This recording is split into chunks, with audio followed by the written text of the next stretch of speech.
अस्सलाम वालेकुम दोस्तों, कैसे हो? उम्मीद है कि सब खैरियत से होंगे। अल्लाह आप लोगों को ऐसे ही खुश रखे। सरकार दो आलम सल्लल्लाहु अलैहि वसल्लम की पूरी जिंदगी पर बनने वाली वीडियो सीरीज जिसका नाम मोहम्मद सब के लिए है, ये उसका छठा हिस्सा यानी पार्ट 6 है। थोड़ा हम रिकैप कर लेते हैं कि हमने पांचवें हिस्से में क्या सुना। हमने पांचवें हिस्से में सुना कि आपके पैदाइश से पहले और पैदाइश के बाद कितने अजीब अजीब वाकयात हुए। बड़े बड़े यहूदियों के राहिबों ने, उनके आलिमों ने आपके आमद को पहचाना और रूम और फारस के महलों में जलजला आया और हजारों साल से जलता हुआ जो आतिशकदा था, जो आग थी, वो भी बुझ गई और दरियाए सावा जोश मारकर सूख गया।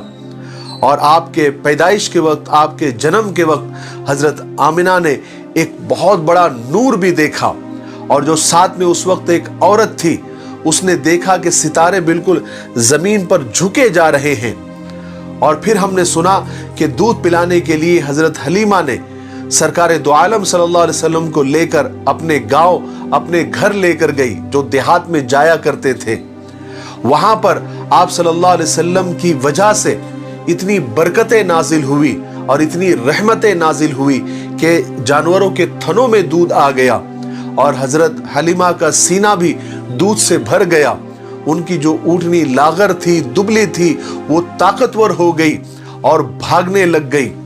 और जहां पर दाई हलीमा के जानवर, ऊँट वगैरह चरते थे, वहां पर खूब घास होने लग गई। और हुजूर की बरकत से दाई हलीमा के पूरे गांव में रहमतें नाजिल होना शुरू हुई, जो लोगों ने अपनी आंखों से देखा। फिर हुआ ये कि उस वक्त दूध पिलाने की मुद्दत 2 साल हुआ करती थी। 2 साल पूरी होने के बाद में जब वापस हुजूर पाक सल्लल्लाहु अलैहि वसल्लम को वापस हजरत आमिना के पास देने का वक्त आया, तो हजरत हलीमा का दिल नहीं चाह रहा था। वो हजरत आमिना के पास गई और इसरार करके दोबारा सरकार दो आलम सल्लल्लाहु अलैहि वसल्लम को अपने साथ कुछ दिनों के लिए वापस अपने गांव लेकर आ गई। चलिए अब आगे सुनते हैं। जब सरकार दो आलम सल्लल्लाहु अलैहि वसल्लम की उम्र 4 साल की हुई तो आप कभी कभी बकरियां चराने जंगल जाया करते थे। एक दिन की बात है कि आप बच्चों के साथ बकरियां चराने जंगल चले गए। वहां एक जगह बैठकर आप बकरियों की देखभाल करने लगे कि बकरियां चर रही थी और दूसरे बच्चे खेल कूद में लगे हुए थे। बिल्कुल दोपहर का वक्त था। जिब्राइल अलैहिस्सलातु वस्सलाम और कुछ फरिश्ते अचानक आपके सामने आ गए। हजरत जिब्राइल के हाथों में एक सोने का खूबसूरत तश्त था और उसमें जमजम का पानी और कुछ बर्फ जैसा उसके अंदर था। हजरत जिब्राइल अलैहिस्सलातु वस्सलाम ने सरकार दो आलम सल्लल्लाहु अलैहि वसल्लम को जमीन पर सीधा लिटाया और फिर आपका सीना चाक किया, यानी सीने को फाड़ा और उसमें से दिल को निकाला और जमजम के पानी से खूब अच्छी तरह से धोया और फिर 2 टुकड़े खून के जमे हुए निकाले और उसको निकालकर बाहर फेंक दिया और कहा कि ये शैतान का हिस्सा है। और दिल को उस सोने के तश में डालकर अच्छे से धोने के बाद फिर उसको अपनी जगह पर, अपने मकाम पर रख दिया और फिर सीने को बंद कर दिया और उस पर अल्लाह के हुक्म से हाथ फेरा तो वो सीना जैसे कि वैसा हो गया जैसे वो पहले था। रिवायात में आता है कि दिल को इसलिए धोया गया कि दिल में जो गुनाहों के मादे होते हैं उससे बिल्कुल हुजूर का दिल पाक हो जाए और कोई गुनाहों का नामो निशान भी बाकी ना रह जाए। और जमजम और बर्फ से इसलिए धोया गया कि गुनाहों का मिजाज गर्म होता है, इसलिए वो माद्दे मासियत यानी जो गुनाहों का मादा होता है उसको ठंडा करने के लिए, उसको बुझाने के लिए बर्फ का इस्तेमाल किया गया ताकि गुनाहों की हरारत और उसकी गर्मी का भी नामो निशान बाकी ना रहे। जब दूसरे बच्चों ने ये सब मंजर देखा तो वो तो डर गए, सहम गए। सब दौड़ते हुए, घबराते हुए दाई हलीमा के पास पहुंचे और बच्चों ने जाकर बताया कि किसी ने मोहम्मद को कत्ल कर दिया। दाई हलीमा ये सुनते ही बदहवास होकर हुजूर के पास दौड़ते हुए आई तो देखा कि आप जंगल में डरे डरे, सहमे सहमे खड़े हैं और पसीने से शराबोर है। दाई हलीमा के शौहर ने एकदम से आपको अपने सीने से लगाया, चुमकारा और पूछा कि क्या हुआ मोहम्मद, क्या हुआ था? तो सरकार दो आलम सल्लल्लाहु अलैहि वसल्लम ने बताया कि 2 लोग मेरे पास आए थे, उन्होंने मुझे पकड़कर सीधा लिटाया और मेरे सीने को चाक किया, अंदर से कुछ निकाला, उसको धोया, दोबारा अंदर रख दिया और फिर सीना जैसे के वैसे करके वो लोग चले गए। इस वाक़े ने दाई हलीमा और उनके शौहर को बिल्कुल डरा दिया। वो घबरा गए और उनको ऐसा लगा कि कहीं आगे चल के ऐसा कोई वाक़या और ना हो जाए और मोहम्मद को नुकसान ना हो जाए। इसलिए हिफाजत को ध्यान में रखते हुए हजरत हलीमा और उनके शौहर ने सरकार दो आलम सल्लल्लाहु अलैहि वसल्लम को मक्का लेकर आ गए और हजरत आमिना के सुपुर्द कर दिया, उनके हवाले कर दिया। अब चूंकि हुजूर मक्का में अपने घर वापस आ चुके थे, जहां आपकी अम्मी, आपके दादा आप पर जान छिड़कते थे, आपका हर वक्त ख्याल रखते थे। फिर जब आपकी उम्र 6 साल हुई तो एक दफा का वाकया है कि हजरत आमिना आपको साथ लेकर यस्रिब गई। यस्रिब ये मदीना का पुराना नाम है और आपके साथ में आपकी बांदी उम्मे ऐमन भी थी और यस्रिब में हजरत आमिना का ननियाल था। वहां पर हजरत आमिना 1 महीना ठहरी। यस्रिब में कुछ यहूदी आलिमों ने जब आपको देखा तो आपके बारे में नई नई खबरें देने लगे और जल्दी ही ये खबर सारे यस्रिब में फैल गई। यहूदियों की जमातें आपको देखने के लिए आने लगी क्योंकि यहूदियों के पास आसमानी किताबें थी और उन किताबों में हुजूर पाक सल्लल्लाहु अलैहि वसल्लम की आने की निशानियां सारी की सारी साफ साफ लिखी हुई थी और आखिरी नबी आने की खबर भी उसमें साफ साफ लिखी हुई थी और बहुत सारी पेशन गोइयां और बहुत सारी निशानियां बताई गई थी। तो जब वो यहूदी या उनके आलिम जब देखते थे हुजूर को तो पहचान लेते थे। एक दिन हुआ कि यहूदियों की एक जमात आपको देखने के लिए आई तो उनमें से एक बुजुर्ग राहिब, एक आलिम ने जब आपको देखा तो वहीं पर पुकार उठा कि ये बच्चा इस उम्मत का नबी बनेगा और मैं गारंटी से कहता हूं कि ये इसी शहर यस्रब में हिजरत करके आएगा।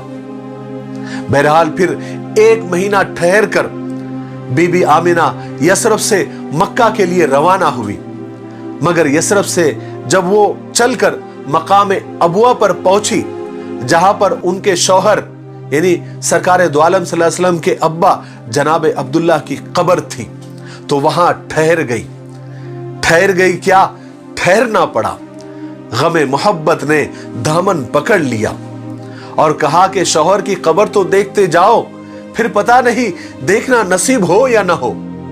हजरत आमिना के दिल में एक चोट उभर आई, कलेजे का जख्म हरा हो गया।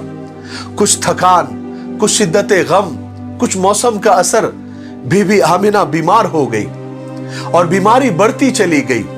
उस वक्त दवाखानों का, शिफा खानों का रिवाज कहां था और उस वीरान जगह पर कौन तबीब आता, कौन इलाज करता। बस ले दे के उम्मे ऐमन साथ में थी जो बीबी आमिना की बांदी थी, जो बीबी आमिना का ख्याल रखती थी। बीबी आमिना की तबीयत इतनी खराब हो गई कि मौत का फरिश्ता सामने आकर खड़ा हो गया और कहने लगा कि ओ आमिना, तुम्हारी सांसों की गिनती अब पूरी हो चुकी। आमिना, तेरा दाना पानी अब दुनिया से उठ चुका। बीबी आमिना को अपने मरने का गम नहीं था, ज्यादा गम इस बात का था कि मेरे बाद मेरे दिल के टुकड़े मोहम्मद का क्या होगा, उसकी खबरगिरी कौन करेगा। पैदा होने से पहले बाप का साया उठ गया, अब कुछ होश संभाला तो मां के सामने मौत खड़ी है।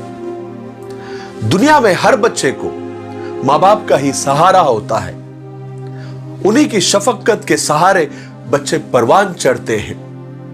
रिश्तेदार भले ही कितने ही अच्छे हो, लेकिन मां बाप की मोहब्बत भला कहां पैदा होती है। यही गम बीबी आमिना को मरते मरते खाए जा रहा था। उम्मे ऐमन बीबी आमिना को तसल्ली देती, ढारस बंधाती, हौसला देती और कहती कि ए उम्मे मोहम्मद, ए मोहम्मद की मां, तुम फिक्र मत करो, तुम ज्यादा परेशान मत हो, थोड़ी सी बीमारी है, 2-4 दिन में तुम ठीक हो जाओगी। लेकिन उम्मे ऐमन को क्या पता था कि कुदरत को कुछ और ही मंजूर है। खुदा वो साचा ही तोड़ देना चाहता था जिस साचे में मोहम्मद को बनाया था, ताकि फिर उस जैसा कोई ना हो। बीबी आमिना की तबीयत बिगड़ती चली गई। बीबी आमिना ने अपने जिगर के टुकड़े मोहम्मद के सर पर हाथ फेरा और वही आखिरी हाथ था। कुछ कहना चाहा, लेकिन बीमारी की शिद्दत ने इजाजत नहीं दी। दो चार करवटें ली और नन्हे मोहम्मद परदेश में बिन मां के रह गए। और वही मकाम अबुआ पर जहां पर 7 साल पहले जनाबे अब्दुल्ला दफन हुए थे, वहीं पर बीबी आमिना भी दफन हो गई। सरकार दो आलम सल्लल्लाहु अलैहि वसल्लम ने होश के जमाने में यह पहला इतना बड़ा हादिसा देखा, वो भी इतना अलमनाक, इतना दर्दनाक। मां के हमेशा की जुदाई, वो भी कहां, परदेश में, रिश्तेदारों से दूर, बेकसी और नाआशनाई की मौत। ये मौत अगर मक्का में होती तो सैकड़ों लोग मैयत में आ जाते, घर घर से रोने वालियां आ जाती। मगर यहां उम्मे ऐमन और सरकार दो आलम के अलावा कोई आंसू बहाने वाला नहीं था। आज के लिए इतना काफी है, क्योंकि वीडियो काफी लंबा हो रहा है। हम 7वें हिस्से में आपको बताएंगे कि सरकार दो आलम सल्लल्लाहु अलैहि वसल्लम पर बचपन में ही कितने गमों के पहाड़ उन पर टूटे, लेकिन आपने सब्र किया और कयामत तक आने वाले इंसानों को यह दर्स दिया कि मुसीबतों से, परेशानियों से घबराए नहीं, क्योंकि वो अल्लाह ही देता है और सब्र भी अल्लाह ही देता है, और सब्र के बदले में जन्नत भी अल्लाह ही देता है, और सब्र करने वालों के साथ अल्लाह होते हैं।